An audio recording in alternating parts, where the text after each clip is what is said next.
Welcome to our live interview with Lori and Brent, and that people are coming on in. As you come in, if you want to take a minute to put over in the chat box what it is that you're looking for, and also you can start asking your questions. So we're going to hop into this interview, and I'm going to give Brent a second to introduce himself, and I'm going to introduce myself as well. We're glad that you're here, and we were already waiting for this to start. We were already having a really good discussion, so I'm excited for what we're going to talk about today, and I hope that you find a lot of value from it. Please let me know over in the chat box if anything's not working, if the sound's not loud enough, or if you can't see us well or anything like that, so that I can hopefully fix it so that this can be a really positive experience for everybody involved. So, oh, one more thing. Up in the top of the chat box, I have pinned at the very, very top some information about Brent, so a little bit of his bio. And then I also have up there his link for his LinkedIn. And that's where he's requested if you have any follow-up questions or if you want to network with him and join his network, you can do that through his LinkedIn profile. I also have up there at the top some other places where you can find information about what I offer. So there's a link to my LinkedIn profile, as well as I have an Instagram. It's a Camacho Career Instagram page, and also a Facebook page. So if you want to join me in any of those social places, I'd love to network with you. So Brent, do you want to take a few minutes to introduce yourself? Sure. I'm Brent Schrimsher. I am originally from Mississippi, raised in the state of Alabama. I always call Alabama home. I lived in Georgia, Louisiana, Texas, Northeast Pennsylvania. Don't ask me why or how I ended up in Northeast Pennsylvania, but extremely happy to get back down south. I am located here in Houston, Texas. I am a certified speaker, facilitator, and executive coach.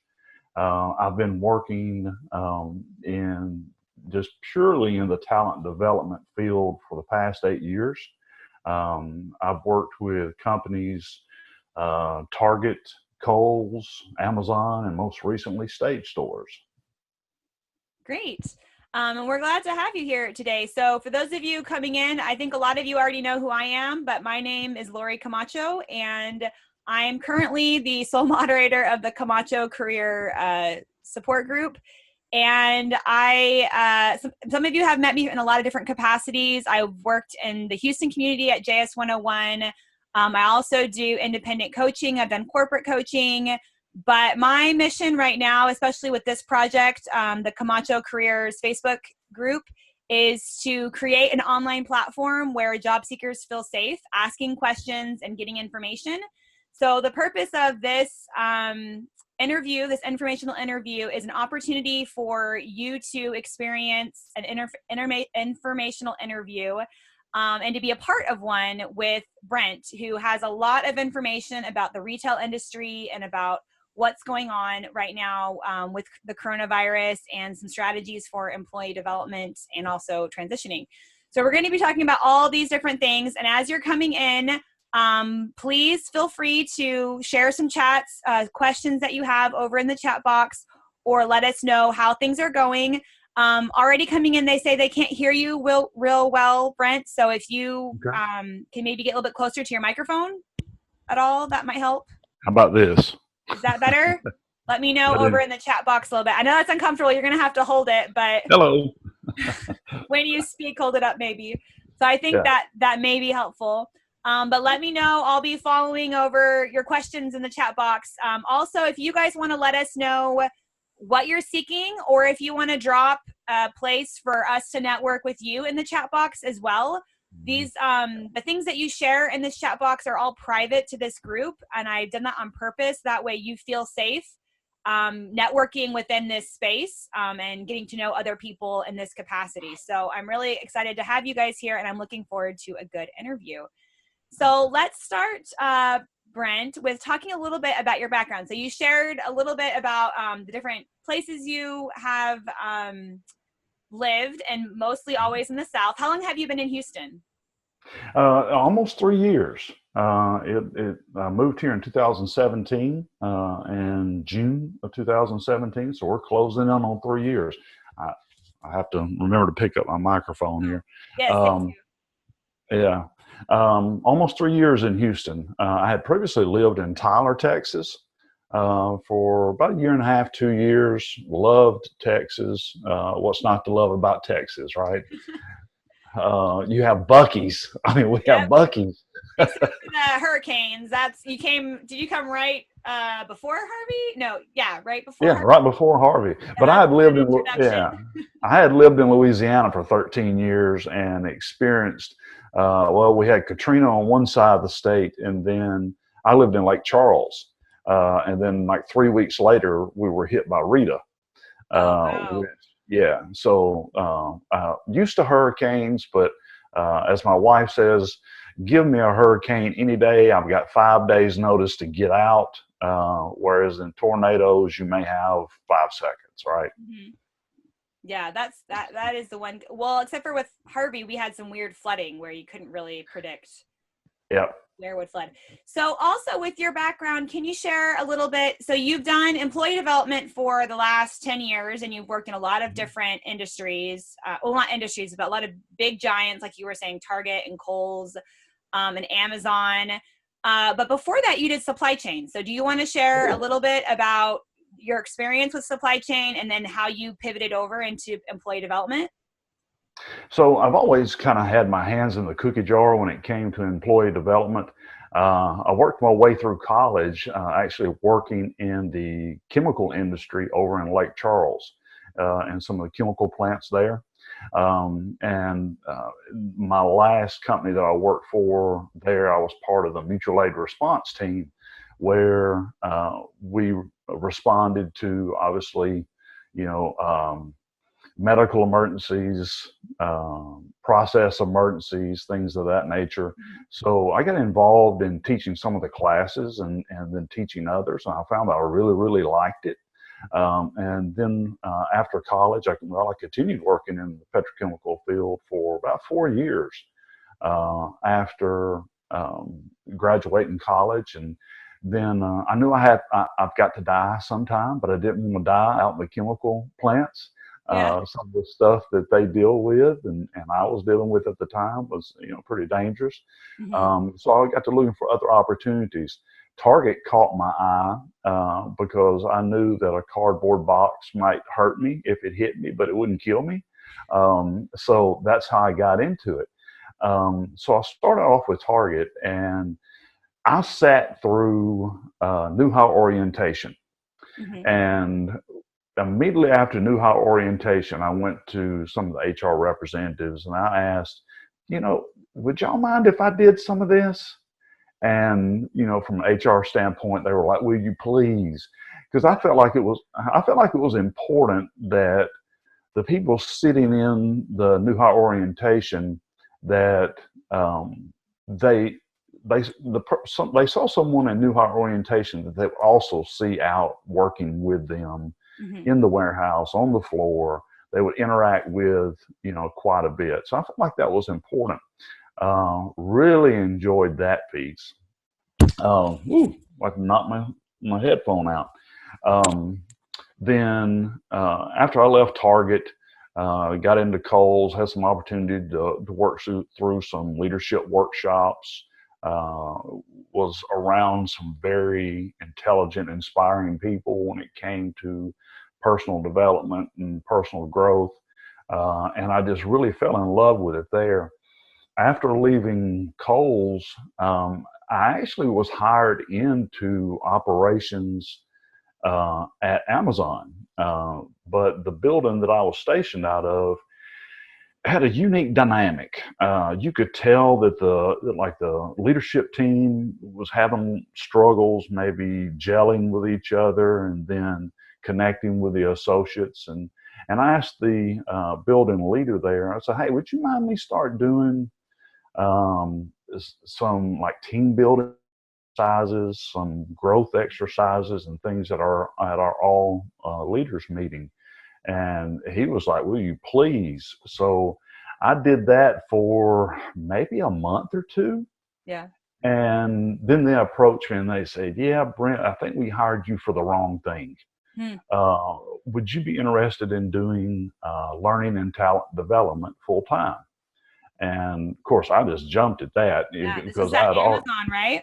this was at Amazon. Great. So while I was with Amazon, um, worked a lot with the building that I was in, but primarily I did a lot of traveling and worked with other buildings, other leadership teams. Had the opportunity to launch for the Amazon fulfillment centers, Wow. and one of my jobs there was to work with the leadership team that had just formed. Mm-hmm. And you have people in a brand new facility that their experience level goes from I've been doing this for 20 plus years till, hey, I just graduated college last month. And how do you get that team to, it's the how do you get them to jail? How do you get them to build those relationships that are going to be productive? Mm-hmm. And Amazon's a peculiar company, and I use that word because they use that word. Okay. They even have a little mascot called Pecky, because I had no idea. yeah, yeah, it's a mascot called Pecky because they are peculiar in the way Yeah. that they do things. So one of the things that stood Sorry, out to what me, is Pecky? Is Pecky like a duck or? no, it almost looks like one of the ghosts off Pac-Man, but it has legs and Like arms. Pinky, Like Pinky, but Pecky. Exactly. Pecky. Exactly. But one of the unique things about Amazon that kind of, caught my eye and I think empowers a lot of leaders is that they encourage you to fail. Now that may sound counterintuitive, Mm-hmm. but they don't. They would rather see you try and fail than just not try at all. Yeah. Congratulations, you tried something, it failed. All right, now we know a way that doesn't work. We'll put that one to the side. Interesting. Like trial and Um, error. Trial and error. Yeah. So I became what they called an adjunct faculty member for a program called Lead the Amazon Way. And so I would go and do workshops around the country, around North America, in existing facilities and in facilities that were launching, Yeah. and work with those leadership teams to teach them the peculiar way that Amazon operates. So Interesting. That's very fascinating. So it was a lot of internal branding that was yes, very occurring. much so. Yeah. So it's interesting to hear you talk about transitioning from supply chain to employee development. It seems like it was a pretty natural, you just asked and they gave you some tasks and then you just kind of moved into it, which is surprising because the companies that you're talking about, they're not new companies. It's not like they just came up and they have an excuse for not having this department robust yet. So what do you think maybe led to this opportunity of there being openings and availability for you to transition into that department? So many companies. So I have a saying, and it goes like this: that our our titles alone tell the world that we are business managers. Uh-huh. But if we ever lose sight of the fact that we are first and foremost leaders of people, we are doomed to fail. Hmm. A lot of great companies do an excellent job at recruiting great talent. Mm-hmm. However, I think they started to realize that, well, we can recruit great talent, but if we plan on retaining that talent and plan on improving and growing as a company, we have to develop that talent. Yeah. So, a lot of people are amazed when I start talking about some of these large organizations that, really in the past 10 to 15 years are really starting to put their head around what it takes to develop the talent. And you think about it from an associate standpoint. Um, does anyone want to hire into a job and just stay stagnant? Yeah. You just want to be, what you hired in to be? No, we all want to grow. We all want to be better today than we were yesterday. And Yeah. that's where talent development and growth comes in. Yeah. So, That's really fascinating because I remember, so we talked a little bit before this interview, and I remember you sharing with me that a lot of these companies are now laying off, right? And we'll get yeah. into talking about that. But you were saying that one of the first places that they're laying off are these talent development departments, right? That are seen as non-essential. So I'm kind of curious to hear, what do you think the impact of your work had in that organization as being an essential element that they're possibly letting go of, right? That it's going to be a real blow for them. Yeah. I mean, I get it. Okay. If I'm going to lay off 87% of my workforce, what's the need to invest in developing the 13% that's Yeah, still left? exactly. When and if we come out of this, then let's refocus again. While I was at Stage Stores, I didn't know this hiring in, but I was the very first manager of talent development in the history of that company. Wow. They had never had anyone Well, how like long has me Stage ever. been around? And I was, How long it, had Stage been it around? draws its, it draws its roots back to about 1910. That's Uh, incredible. Yeah. But I was the very first one, and like they knew they needed it, Hmm. and they didn't know what that looked like. Wow. So that was a growth opportunity for me because I'm kind of like a racehorse, just waiting on you to open the gate, and I'm going to take off running. I learned a lot at Stage Stores on how to pump the brakes Hmm.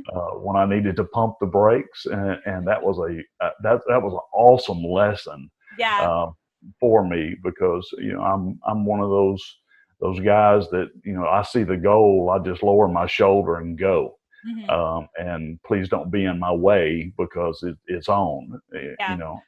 but I learned a very valuable asset there, but the the transition in my supply chain background when I went from the chemical industry, yes, I dealt with the logistics and the supply chain portion of that and the job that I had. But then I went into retail, and like Target in the facility I was working in was primarily a warehousing Hmm. facility. And then when I went to Kohl's, those who are familiar with supply chain and logistics, it's referred to as a flow through. Hmm. And what I mean by flow through is like if you open up the Sunday paper and you see, hey, new in our stores. Well, that item was probably sitting on a trailer somewhere in a distribution center's yard earlier that week. They don't warehouse anything. They pull it straight Yeah. off the trailer and take it on, Interesting. and then send it to the store. And then obviously Amazon e-commerce, that was a growth challenge for me. I'd gone from a warehousing facility to a flow through to e-commerce, and then that transition into the corporate environment at State Stores. That was a whole different animal, Yeah. um, because supply chain speed is life. And I think I'm confident that we're starting to see just how important supply chain is to this country Hmm. right now. I mean, you see these reports of, dairy farmers just having to pour milk out on the ground because they can't sell it. And it's not the reason they can't sell it is because the trickle down effect is the people that sell it to the stores, well, they have to put it in bottles, and if stores and restaurants aren't buying it, schools, your restaurants, then the farmers can't get someone to purchase their milk and put it into a bottle. So that's where the supply chain stops. Interesting. um, So but yeah, supply chain is the backbone of industry, right? it And yeah. what we're seeing are the people who are able to adapt their supply chain strategies, and also like Amazon. It's just interesting to hear what you're saying, how they've really come up and they've built not only this online marketplace, which is how we look at them, but according to what you're saying, they've also worked on internal branding with having this mascot. They've worked on, right now in particular, they're working very heavily on bringing all of their people and having them work in the warehouse. And I can't even imagine what impact that's going to have on Amazon as a whole, because you have all these people who are getting one exposure to their brand. People like I know right now, somebody who's working in a warehouse who is typically a business development manager, but she needs a job. So you have all these people getting exposed to the brand that may not stay there long term, but then you're also having all your marketing professionals, all of your managers, possibly even, maybe not to that level, but all of your mid-level professionals working in your supply chain, seeing how it runs. And I think that's really going to strengthen the Amazon brand moving forward in a way that some of these other companies that are just furloughing and not able to, like you're saying, address the supply chain demand and to pivot are going to be really coming out of this and even more of a deficit, right? A handicap. So that's really interesting point there. Okay, great. So people coming in, if you want to, go ahead and put your comments over on the side. It sounds like the sound is working, so I really hope so. For some reason, I've lost my ability to chat back with you. I don't know. So maybe Facebook is having something weird today. So, but I do see your comments coming in, and I'm glad to hear that some of those sound issues have worked out.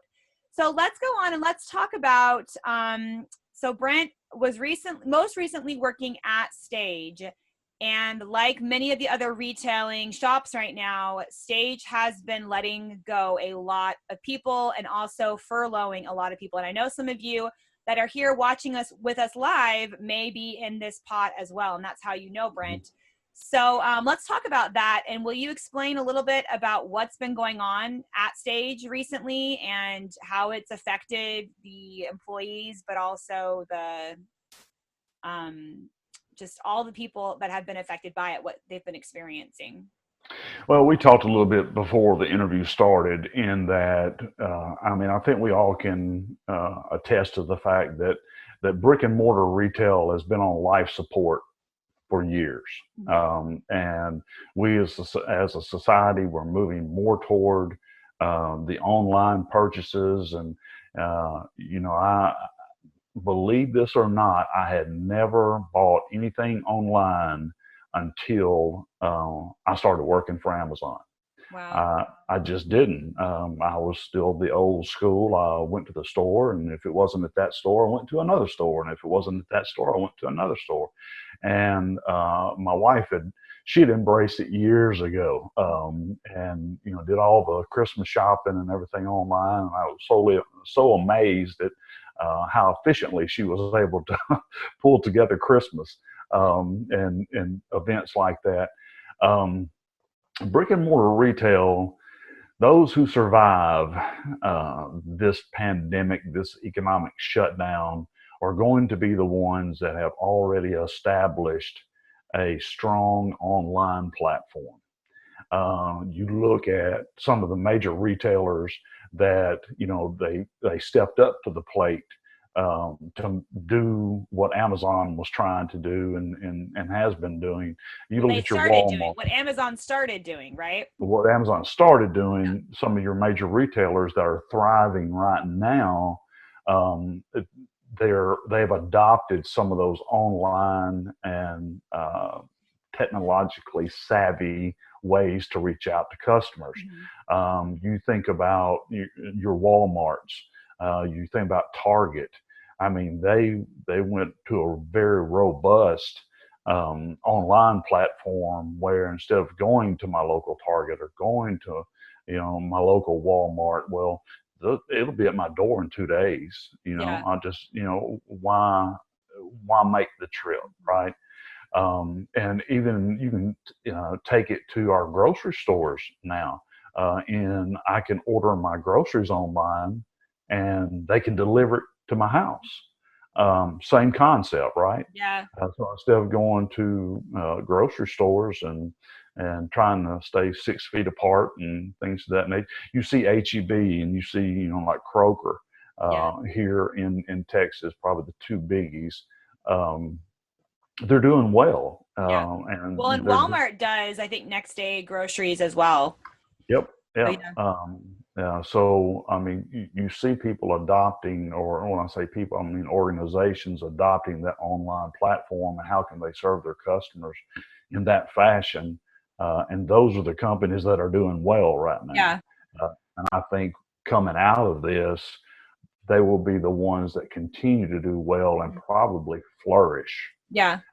Whereas companies, um, that are still hugging on to their brick and mortar stores, and kind of try to um, not necessarily turn their back on the online platform, but just felt so strongly about, well, this has been successful for us for 100 years. Why change? Yeah. And we're still doing okay. We're still doing okay. Well, now all of a sudden, we're not doing okay anymore. Yeah. So it's those companies that didn't already have that infrastructure built. Yeah. I don't know that they're going to come out of it. I don't know. And if they do, I don't know how they're going to come out of it. So which companies have already filed for either bankruptcy or are furloughing a lot? We talked about it a little bit before. You were saying, Academy? Mm-hmm. Academy's one. Macy's just announced that they're furloughing a lot. Stage, obviously, we said, has furloughed many. Best Buy. What about, you're saying JCPenney has already JCPenney. What about Sears? Sears has an online platform, but they've been in and out of bankruptcy quite a bit. More in than out. More in than out. More in than out. Sears, I haven't heard anything new, and I think it's probably because Sears would be old news that they're cutting jobs and closing stores. They've been doing that for years. Yeah. So I don't think that's a news maker right now. Whereas your Macy's and your Academy and especially your Best Buy. Yeah. I saw that report yesterday, and I believe that goes effective on the 20th. Effective the 20th, they'll and I forget the percentage of employees that are going to be furloughed, plus the upper execs, and if I'm not mistaken, it was actually in Best Buy. Well, it was Academy. I'm sorry, Academy. From your C-level executives all the way down to entry level associate, everyone's taking a pay cut that at least weren't furloughed. Yeah. Wow. So it's going to be tough. So do you see, either before the coronavirus or now, have you seen any retail competitors popping up that are building brick and mortar but in a new way? Have you seen any companies like that you would recommend? I don't think they have enough history for me to be able to say that, hey, they're going to come out of this. I mean, you saw Toys R Us, they went bankrupt, shut all their stores, but now they're starting to open up some of those niche stores to make it fun to go back shopping again. So right off the top of my head, the ones that have popped back up, I see Charmin Charlie's has actually started, opening a few little stores, and they've changed their structure and their format, where, I mean, they went from, people walked in the door and they were basically turned around and said, we're shut down, grab your stuff and go, to now all of a sudden starting to, try to step back into the marketplace. Yeah, it's in a way kind of like these retail companies are going through a minimalist phase, right? They're selling off everything, selling off all their assets, re-centralizing, but they are not ready yet to give up. And they're just coming back with something different. And you're right, Charming Charlie is one, Toys R Us is another one. And there's another one that I can't think of right now that I've seen where I thought they're not around, and then randomly they'll have a shop in the middle of nowhere that, like you're saying, is a niche shop, or it's centralized on a certain mission. So that is really interesting. Okay, so right now at Stage, I don't think we covered this. How many people have been let go and how many people have been furloughed? Happen to know that about our percentages about? There was, in my group, it was 126 just out of the corporate offices. And there had been previous waves in the past few years. But in my group that we were actually considered laid off, they about 3.5 weeks later, that's when they furloughed 87%. They shut down all the stores. 87% of associates were furloughed. So that left 13%. I know the C-level in reports that I read, they had taken a 25% pay cut Wow. to try to stay as liquid as possible. So I know that second furlough round just in the support center here in Houston was a little over 200 more. Wow. So in a matter of 3 to 4 weeks, that was 326, and that doesn't count, those in the field. If you combined all those, we're looking at 10,000 people. Wow. That's incredible. It's heartbreaking is what it is, because that's just stage. Then you think about Academy, you think about Macy's, you think about Best Buy, and you're looking at hundreds of thousands of people, right? Yeah. So what exactly, I wanted to ask you, so of those employees that you've been following, because you were over employee development, where are they now? And are a lot of them hoping to eventually just pick right back up after the coronavirus? Are some of them pivoting? Do you have any positive advice that you've seen, what people are learning from this and how they're adapting to the current situation? Both positive and negative. Like, what are some of the reactions that you're seeing? Right. Some of the people that I continue to stay in touch with, I've seen examples of, I'm going to change my career path and start following things that they were really and truly passionate about doing.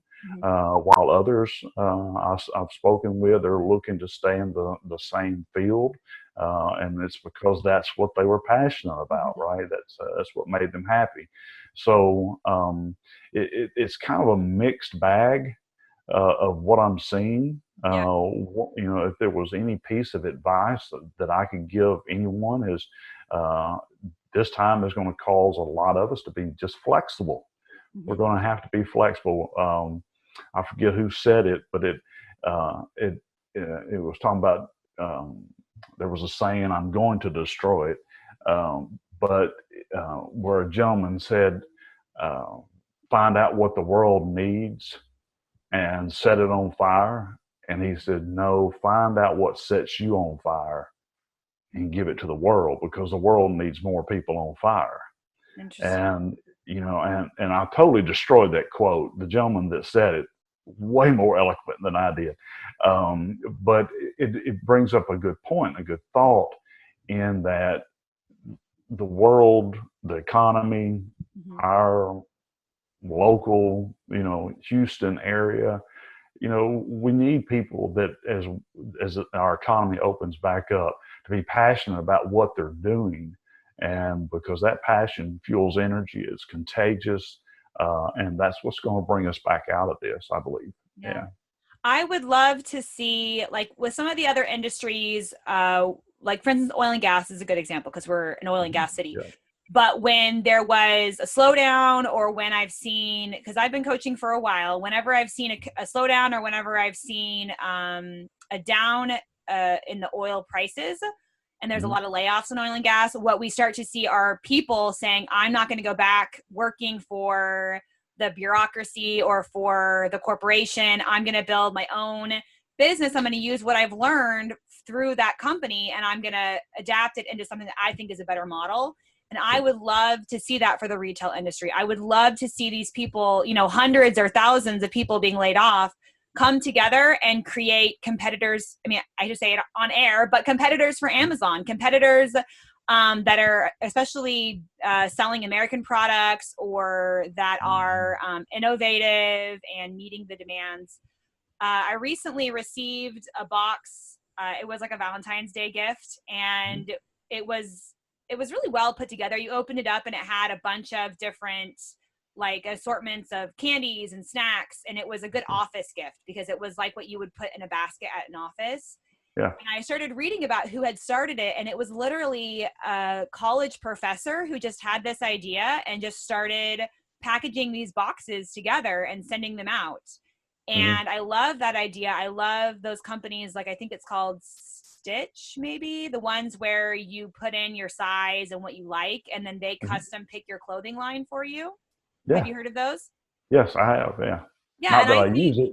yeah, I think there's a lot of great opportunity out there for people to combine together. And I'm hoping we'll see this boom of kind of like a, what's the word I'm looking for? Like a revolution, right? A retail revolution of all these new ideas, new companies, and opportunity for the retail industry. Because obviously we all need clothes and we all want to look good. So Yeah. Yeah. great opportunity And there. I think about myself as an example about, kind of changing my approach on what I did. I went from the supply chain and the operations side of it, but I felt this love. I felt this pull toward talent development.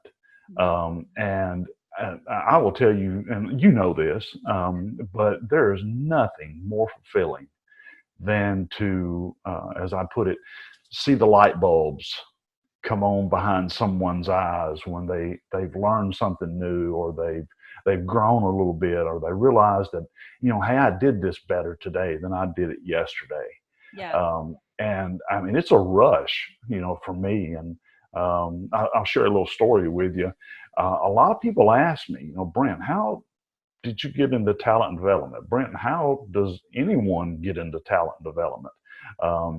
In that, how many 18-year-olds going to college going, I want to do talent development the rest of my life, when, they're kind of trying to figure themselves out. So I had to do a lot of thinking. Okay, what was it that lit my fire about talent development? And I had to think back to one specific instance. Believe it or not, when I was 17 years old, I went to a youth leadership conference at Redstone Arsenal in Huntsville, Alabama, where there was a retired general speaking. Don't remember his name, don't remember how many stars he had on his shoulder, and quite honestly, I don't remember what the point of his whole speech was. But I do remember this. He made a statement during his talk that day. He said the man you see standing before you today is not his own man. I am merely bits and pieces of the people and places that I have come in contact with throughout my life. Some have been positive, some have been lessons learned, but these are the things that shape me. And I think somehow, even as a 17-year-old knucklehead, that hit me and just sunk in. And I think somehow, either consciously or subconsciously, as I went through life, I would go, "Ooh, that's good. I'm gonna put that in my pocket," or I don't think I ever want to lead like that, and I'll put that back here. But you just hold on to those pieces, and then as you go through life, it's just like everything. When you learn something new, you can't wait to share it with someone. Yeah. Can't wait to let me show you what I learned. Well, let me tell you what I learned.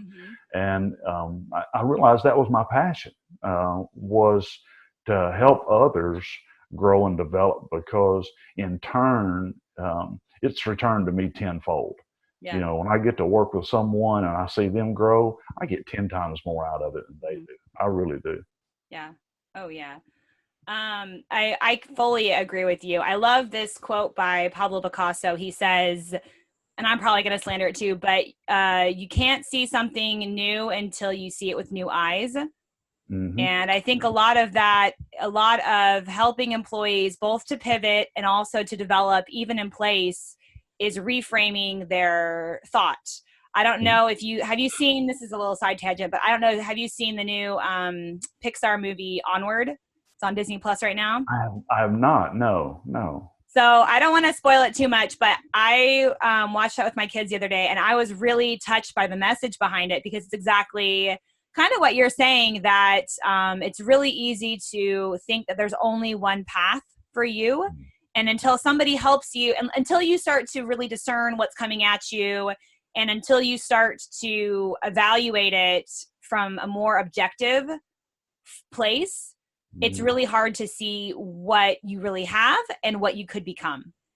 Yep. And so I think that's where, you know, getting good coaching, having a good employee development department, like you were saying, within a corporation, that can be really essential to helping your employees and helping yourself unlock your greatest potential, is understanding what it is that you really want. And so often we think that what we want is what we see, and it's not exactly what we need. So, and that movie I thought was really pretty tender, and helping to illustrate that in a very clear way through a relationship of two brothers, and what we really want in life is generally already at our feet. We just haven't seen it or taken the time to organize it, like you were saying, into front and back pockets. So really, really great. Okay, so question coming in. Brent, can you tell us about your entrepreneurship opportunity a little bit? Our entrepreneur opportunity. So again, you know, following my passion, one of the reasons that I became a certified facilitator, speaker, executive coach, is I wanted to add another level of credibility to my passion. So there's a saying that if you hear the same thing said 3 times from 3 different sources, that's God trying to tell you something. And I started getting approached from companies, from individuals within companies, asking, you know, Brent, have you ever thought about, you know, outsourcing or coming and doing this on the side, you know, coming and speaking on the side, doing coaching on the side? And I never had really thought about it. Yeah.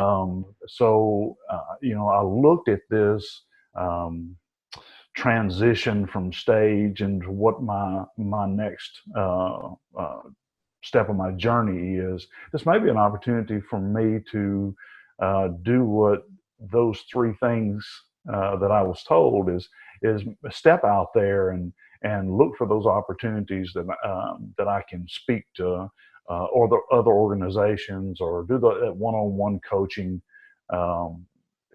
sessions with people. And so I'm looking into that right now. I've on my profile, on my LinkedIn profile, you'll actually see up-level leadership and talent development.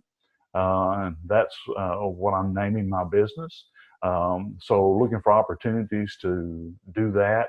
Obviously, with the quarantine and shutdown, it's kind of hard to find speaking or one-on-one engagements. However, one-on-one coaching sessions can be done online. So that's something I'm really, really excited about. I see great things coming from that. So I'm gonna follow what the old saying, you know, how it goes is, if you keep hearing this from totally different sources, it's God trying to tell you to do something, right? Yeah, so that's really great. So tell us a little bit about with those services. Have you, because I know you just barely started like putting it all together, right? You're certified, but you've started kind of, like you said, launching this own brand. What value do you bring to the coaching experience, or what would be a good client for you? Either one of those questions, or both of them if you want to, but I know I'm putting you on the spot here. Yes, you are. So the value that I would bring is number one, I'm very passionate about what I do. I will tell you this, that I will always be, if you're my client, I will always be your biggest champion. I'll always be your biggest cheerleader, and I'll always be your biggest protector. There's something very special about that one-on-one coaching experience. When you take someone from listening to where they want to be, and then you see them find the answers within themselves, and you just guide them through that. I read a statistic one time that 2% of people actually think, 3% of people think they think, and 95% of people would rather do anything other than think. They'd So rather watch Tiger King on Netflix. they'd rather watch Tiger King, or they'd rather just, pull up a YouTube video. Well, how did people figure out how to change a carburetor before there was Yeah. YouTube, right? They had to sit and think about it, and Yeah. and do that type of thing. So the value that I believe that I would add there is, and like I said, I'll be your biggest champion, your biggest cheerleader, your biggest protector, and I'm going to help guide you into finding your answers. Your answers are already inside of you. Yeah. I just have to work with you to pull them out. Mm-hmm. You already know the answers to your life. I can't give you those answers. Yeah. That would be the value that I add. The second part of the question, repeat that for me again. What would a good client look like for you? Someone who. So who's your target population is another way to ask that. Target population is someone who they know where they want to go. They just don't know how to get there. They just don't know how to get there. They've got ideas about how they could get there, but lots of times people, they have the right idea. They just need that pat on the shoulder going, you're headed in the right direction. You just keep going, keep moving those feet, associates, people that are afraid to fail. One of my favorite books by John Maxwell, it's called Failing Forward. And the gist of that entire book is that we as a society spend so much time trying to teach ourselves and others how to be successful.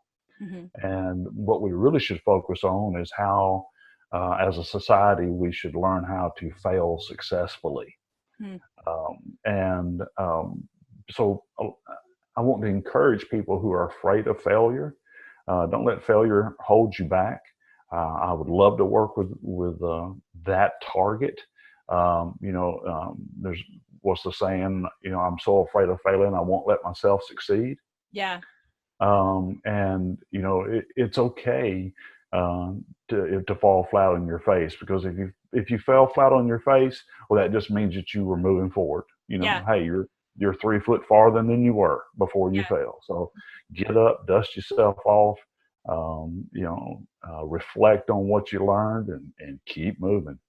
I love that culture that you were talking about from Amazon, that there's no failures, there's just lessons, right? And I think that's a really great kind of a motto to have in business, and also through something like this, where you don't know what's going to happen on the other side of this.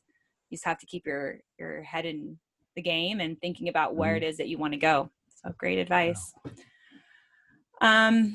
Okay, so let's talk a little bit more about employee development. So what are some of the things that you're excited about in the employee development space? And in particular, what things do you think that job seekers can activate or implement for themselves, even outside of the corporation? So what certain employee trends are you seeing as being effective in this space, and how can people start to implement those in their own careers, independent of what a company would provide for them? One of the exciting things that I'm seeing is, companies are getting away from the cookie cutter approach. In that, okay, well, we'll just do all online training and no social interaction. Or I hate CBTs. Let me just say that. Computer-based trainings are a nightmare to sit through. They are a sure cure for insomnia. Yes, they really exactly. can be. But there are some great there's some great content out there right now. One of the things I would suggest for folks who are in that job transition right now, LinkedIn, they have opened up so many of their courses for free that you can go in and take, and for both one, how to get through this pandemic, how to deal with the stress, how to write a good resume, how to polish up your LinkedIn profile, and then all the way to just that personal development piece as well. So LinkedIn has a ton of stuff. I know there's a vendor called EJ4 that's also offering some free courses out there right now. You could get on LinkedIn and follow them, and they'll send you some CBTs. But the thing I'm most excited about, again, is companies that are getting away from the cookie cutter approach that, well, we're going to have a class and we're going to talk about diversity, and you sign this roster showing that, yes, you understand diversity, and all right, go be diverse. Okay. Yeah. It's like Michael Scott, right? Go for it. Yeah, go embrace diversity now, and then, but blended learning is going to take more of that. Maybe an instructor-led that's reinforced with computer-based trainings, or maybe even pre-work. All right, I'm going to take a few little CBTs and then go in and we're going to discuss some of the things that I learned in those CBTs as a group, as a whole. Yeah. I'm probably a little biased on this. I love the instructor-led trainings because that's what I do. I feel very comfortable in front of this is more uncomfortable than if I had 100 people sitting in front of me right now. If I had 100 people in here, I would just be bouncing off the walls. Yeah. So this is me stepping outside of my comfort zone. But I think when you get in those groups, you realize that you're not alone. You're not alone in your struggles. That you look around and maybe people that you've held up so high on a pedestal going, oh, they've got this figured out. And then they're transparent and they share, yeah, I'm struggling in that area. So a blended learning of, computer-based training. I like to call them e-learnings because CBTs have gotten such a bad rap, to your point. Instructor-led training, and then a good mentoring program. And I believe a mentor relationship goes both ways. And let's take you and I, for instance, okay? There are probably areas in my life that I'm strong in that you may struggle with sometimes. Yeah. And in those areas, well, I can be your mentor and you be the mentee. But then there are areas in your life that you're super strong about. I talked to you about one of those. Your LinkedIn profile shamed me when I saw it. I was like, oh, mine looks terrible. But you could then in turn mentor me in those areas. So a blend of e-learnings, instructor-led, and mentoring, and then obviously find those mentor relationships, and then find those coaching opportunities as well. Find someone to coach you through some of the processes, someone who's standing on the outside looking in. That they don't have the blinders on. I think that's essential in personal growth too.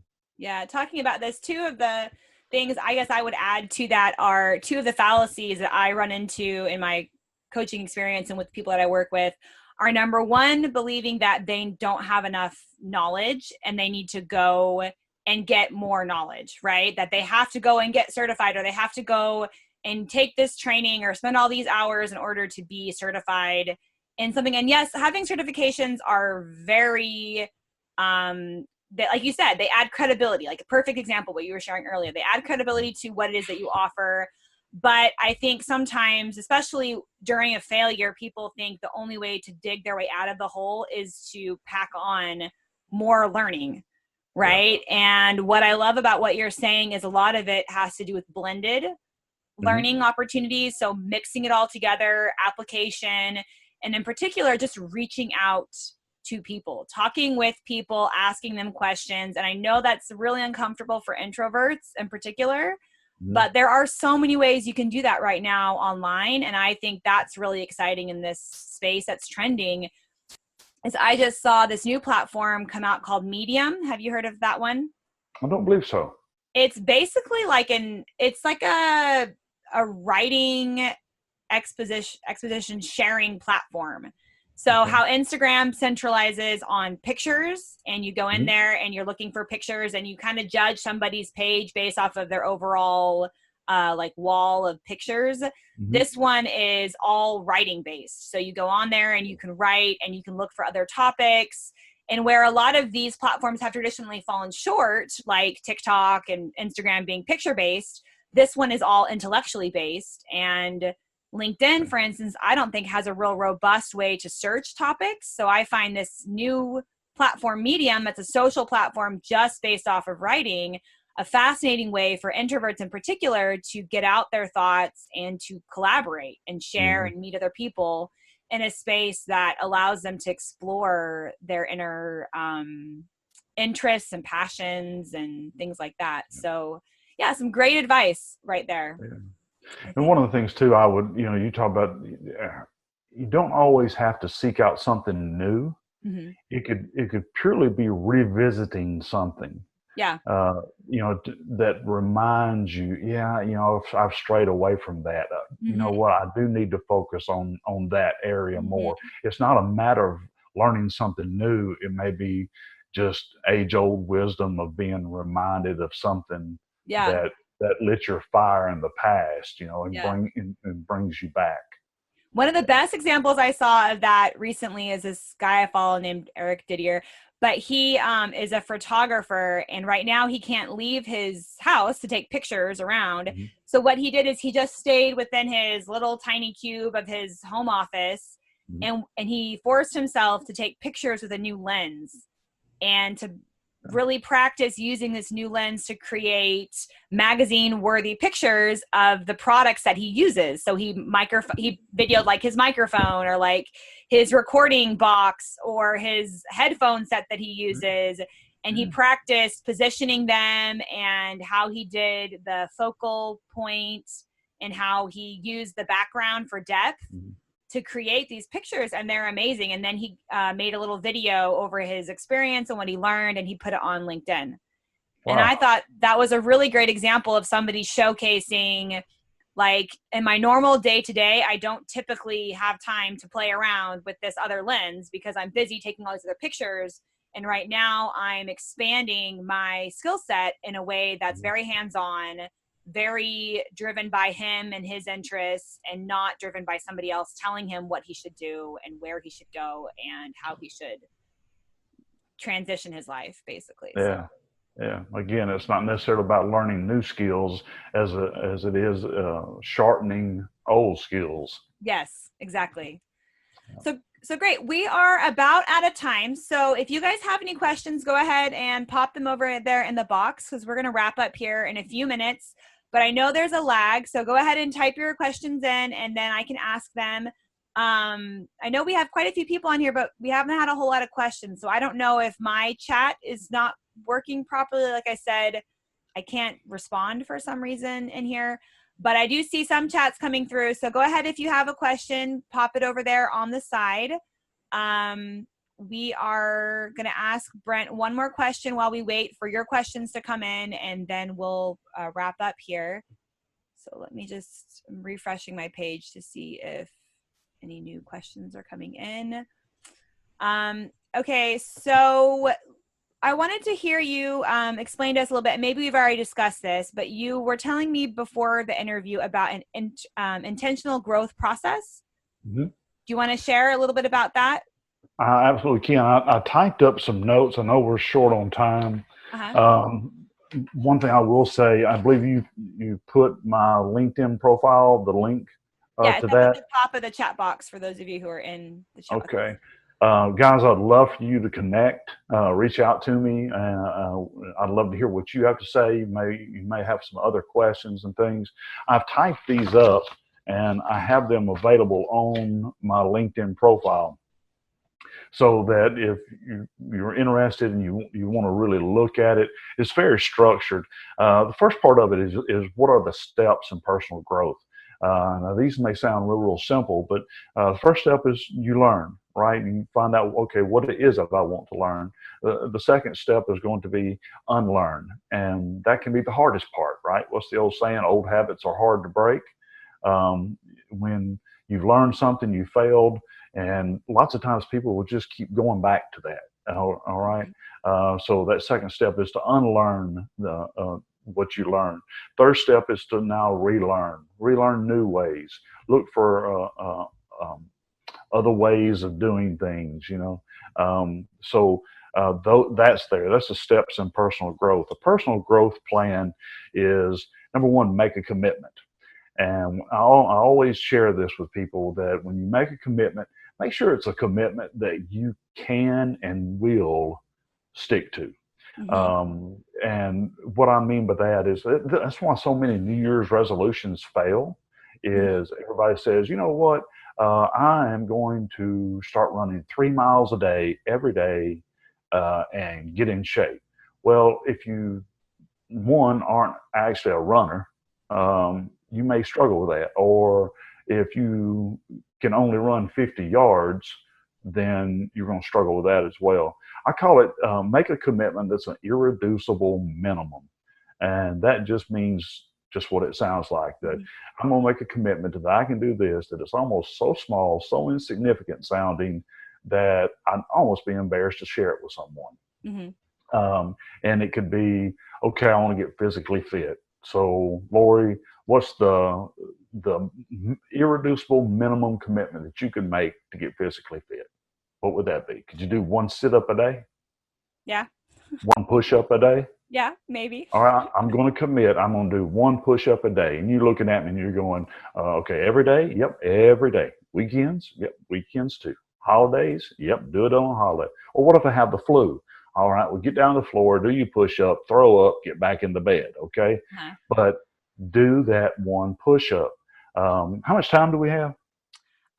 You're fine. You can go ahead and explain.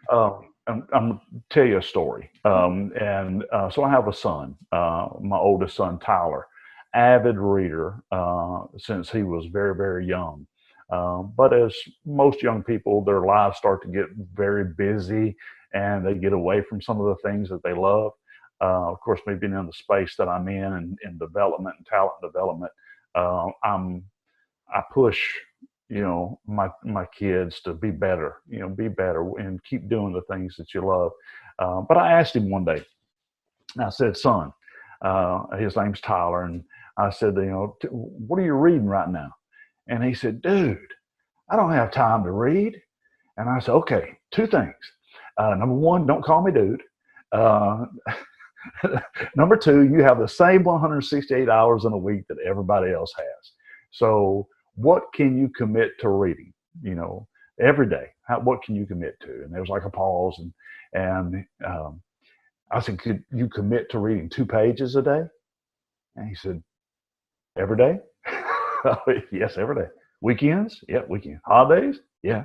Well, if I got the flu, Dad, you still read 2 pages. He says, okay, all right, I can read 2 pages a day. So I suggested a book to him, and a little time passed. Called him back, and I just asked him, I said, son, so how's the reading commitment coming? And he said, dude, you changed my life. I said, okay, 2 things. Number 1, don't call me dude. And number 2, I didn't change your life. Tell me what's going on. He said, Dad, there are some days that I am so tired that I have to stand up to read my 2 pages, because I know that if I sit down, I'm going to fall asleep. He said, but then there are other days that I sit down to read my 2 pages and, man, my energy's good, the mood's right, I've got a cup of coffee in my hand, and I'll knock out 2 chapters. My point is this, like getting physically fit. If you can commit to doing 1 push-up a day, there are going to be those days where your energy's good, the mood's right, I can smell the coffee brewing, and you're going to do 10 push-ups. And then you're going to roll over and you're going to do 10 sit-ups. And before you stand up, you'll do 10 deep knee bends. The point of what I'm saying is make the smallest commitment that you can possibly make and stick to it, because if you don't commit to that, you'll never experience those days where you read 2 chapters, or those days that you do 10 push-ups, 10 sit-ups, 10 deep knee bends. So find something that you can attain. Share that commitment with someone. Go ahead. No, that's great. I was just going to say, I also have pulled up, whoops. Okay. I also pulled up that document from your LinkedIn profile. If there's anything specifically on there that you want them to see. And then the next step is to share that commitment with someone. I believe a commitment that you keep to yourself is as worthless as a piece of paper that you wrote it down on. You've got to share it with someone, right? Let them know. Identify the areas that you want to grow in. And what I mean by that is, I want to do all these great things. Again, it goes back to your New Year's resolution. I want to start running 3 miles a day every day. Don't try to boil the ocean. Do it one bucket at a time. Find 2 or 3 things in your life that, you know what, these are the things that I'm going to commit to. These are the things I'm going to work on. And then as you complete each bucket, we'll then reach out in the ocean and pull another bucket in. Okay. Yeah. Invest 1 hour a day in those activities. And what I mean by 1 hour is, it doesn't have to be 1 hour blocks, but take 20 minutes to prepare for it. Take 20 minutes to practice on it, and then take 20 minutes maybe at the end of the day and reflect on what you've done. Okay. What did I do? What did I learn? How can I improve? But the reflection is the best, is the key ingredient there, right? The next one is to share your growth with someone. I think this is the most important part. And what I mean, you've shared your commitment with someone. Now share your growth with them. All right. Let them know that, hey, remember I was telling you about, this is a part of my life that I was really working on, really focusing on. Let me tell you what I've done, what I've learned, what I'm accomplishing. Now here's the kicker to it. And it may seem a little harsh, but share it with someone that's going to be as excited about it as you are. If you're going to someone and you're sharing these great things that are happening in your life, and they're really not interested, or they may be negative, they're jealous, don't waste your time. Move on. Find someone else to share that with. The world's a negative enough place as it is. We don't have to intentionally surround ourselves with negativity, but share with others, what you're doing, how you're growing, what you're accomplishing, and those types of things. So that's great. But that is available on my LinkedIn profile. There's a whole lot more detail to it on my LinkedIn profile. I know we're short on time, so I didn't want to go too deep into it, but no, that's great. Thank you for sharing. So I don't think we have any more questions that have come in. So do you have any other pieces of advice or things that you'd like to share before we close? Keep your head up. This too shall pass. Look for things that you're passionate about. Follow your passion and connect with me on LinkedIn. and me. And Lori. Lori, thank you so much for having me this morning. It's been exciting, and getting to know you, and I look forward to getting to know you better as we move on to this journey. Yeah, this has been really fun. And thank you for everybody else who's joined in and stuck with us. I know it can be sometimes frustrating with the technology and what's going on, but I really appreciate it. If I missed any of your questions because my chat box is acting up, feel free to ask them afterwards. I can send them over to Brent, or you can message him directly through LinkedIn as well once you connect with him. I just want to reinforce again that this is a private page, so you're not going to be able to share this video directly out of the page, because this is supposed to be a space that's secure and safe for you to be able to use in your job search to find support and to get help. But 2 things about it are, number 1, I will be uploading this video to YouTube, and it won't have the chat box in it, so other people can benefit. And when I do that, I'll share the link back here in the group. And at that point, if you want, you can share the YouTube video out to other people that you think could benefit. But you're welcome to share the group with people that you think would like to join. And like I said, this is a safe space. So I'd like to start, if you have any questions this week, go ahead and put them in the chat. We can start some dialogue there and answer some questions that you may have. It can be anything from LinkedIn profiles to what jobs are hiring or how do I apply for unemployment benefits.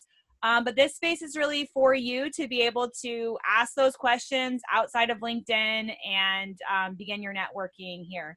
So great. So again, just want to thank you, Brent, for your time. And I'll share with you as well the video and the podcast that this will be rolled into so that you can share that. And yeah, it's been a really wonderful interview. So thank you for taking your time to meet with us. Absolutely. It's been a blast. All right. Bye, everyone. We'll say goodbye.